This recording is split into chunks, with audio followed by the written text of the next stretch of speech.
నిర్వహించే యజ్ఞం జరగబోతుందని నేను భావిస్తున్నాను. ఈ పవిత్ర యజ్ఞంలో భాగస్వాములయ్యే భాగ్యం మనందరికీ లభించింది.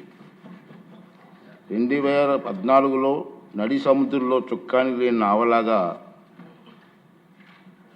కొట్టుకోమిట్లాడుతున్నటువంటి నూతన రాష్ట్రాన్ని తీరం చేర్చే ఒక చారిత్రాత్మక బాధ్యతను తెలుగు ప్రజలు దార్శనికుడిగా అయినటువంటి చంద్రబాబు నాయుడు గారికి అప్పగించారు. ఆయన తన అపార అనుభవాలను రంగరించి రాష్ట్రాన్ని ప్రగతి బాటలో నడపడానికి ఒక సమగ్రమైన ప్రణాళిక సిద్ధం చేశారు. అందులో భాగంగా సత్వరం శాశ్వత రాజధాని నిర్మాణం అవసరమని నిర్ణయానికి వచ్చారు. అత్యంత ప్రజాస్వామ్య పద్ధతిలో అందరినీ సంప్రదించి భౌగోళికంగా రాష్ట్ర కేంద్ర బిందువు అయిన అమరావతిని రాజధానిగా అభివృద్ధి చేయాలని ఆ రోజు నిర్ణయించడం జరిగింది. చంద్రబాబు నాయుడు గారి నాయకత్వం మీద అపారమైన విశ్వాసం చూపుతూ ఈ ప్రాంత రైతులు తన సారవంతమైన సాగు భూములను రాష్ట్ర అభివృద్ధికి కోసం త్యాగం చేశారు. ఆ విషయం మనందరికీ తెలుసు. అన్నదాతల అండతో, ఆశీర్వాదంతో, వాయువేగంతో, మనోవేగంతో రాజధాని నిర్మాణ పనులు కూడా ప్రారంభమయ్యాయి. దురదృష్టవశాత్తు 2019లో ఆ ప్రగతి రథానికి అడ్డంకులు ఎదురయ్యాయి. ప్రపంచవ్యాప్తంగా సభ్య సమాజంలో ప్రజాస్వామిక వ్యవస్థలో కనీ విని ఎరగని రీతిలో ఆంధ్రప్రదేశ్లో 5 ఏళ్ల పాటు వైపరీత్యమైన చోటు చేసుకున్న సంగతి మీరు అందరూ చూశారు. ప్రజాస్వామ్యంలో ప్రభుత్వాలు మారడం సహజం, కానీ పరిపాలన అనేది ఒక నిరంతర ప్రక్రియ.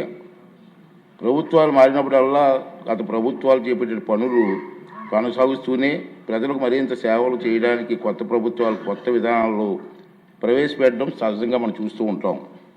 ఆ క్రమంలో గత ప్రభుత్వ హయాంలో చేపట్టిన మంచి పనులు మాత్రం అడ్డుకోరు. కానీ అందుకు భిన్నంగా 2019 నుండి 2024 వరకు పాలకులు తమ చేతికి కొబ్బరికాయ దొరికినట్టు, తన చేతికి అన్నాను, వేరే అనలేదు,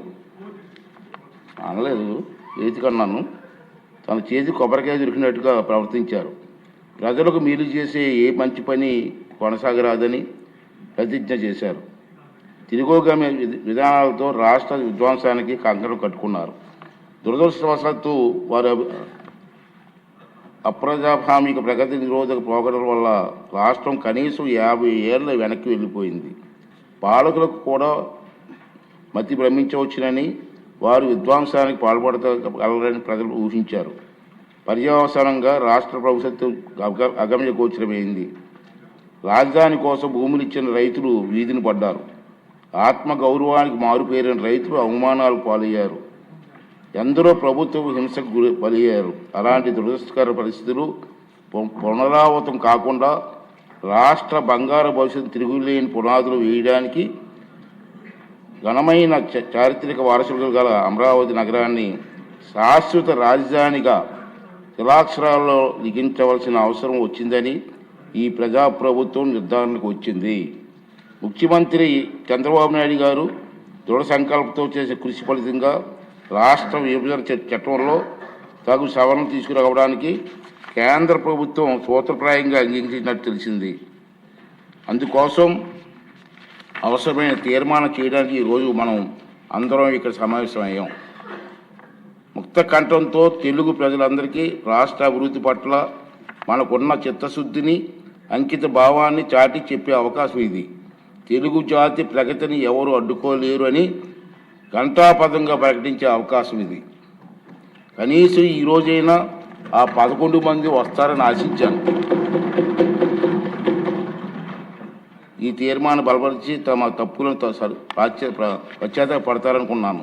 కానీ చేసిన తప్పులను సభాముఖంగా ఒప్పుకునే ధైర్యం కానీ నిజాయితీ కానీ వారికి లేవని నాకు అర్థమైపోయింది. రైతన్నల ఉసురు తగిలిన తర్వాత కూడా గుణపాఠం నేర్చుకునే ఉద్దేశం వారికి లేదనిపిస్తుంది. ఇది వారికి విజ్ఞతగా వదిలేద్దాం. సభ్యులంతా ఈనాటి సమావేశానికి ప్రాముఖ్యతను అర్థం చేసుకొని అర్థవంతంగా, నిర్మాణాత్మకంగా చర్చల్లో పాల్గొని ఈ అవకాశాలు సద్వినియోగం చేసుకుంటారని చెప్పి నేను ఆశిస్తున్నాను. ఆంధ్రప్రదేశ్ రాష్ట్ర సిరి సంపదలతో, ఆరోగ్యంతో, ఆనందంతో విలసిల్లేలా సుస్థిర మార్గాన్ని ఖరారు చేసినందుకు తెలుగు జాతికి ఈనాటి సమావేశాన్ని చిరకాలం గుర్తుండిపోతుంది. రెండో విషయం ఏంటంటే మన అందరం కూడా ఈ చరిత్రాత్మక సంఘటనలో చర్చల్లో పాల్గొన్నందుకు మన అందరూ కూడా గర్వపడాలండి. చరిత్రలో మనందరం మిగిలిపోతాం. చాలా ఇంపార్టెంట్. ఆ రాబోయే తరాల వారికి కూడా ఈ సభ ఇటువంటి మంచి తీర్మానం చేస్తుందని చెప్పుకునే పరిస్థితి మనకు కల్పించింది. ఈయనందరూ కూడా అర్థవంతంగా చర్చలు పాల్గొని మరి వీరందరికీ సహకరిస్తారని ఆశిస్తూ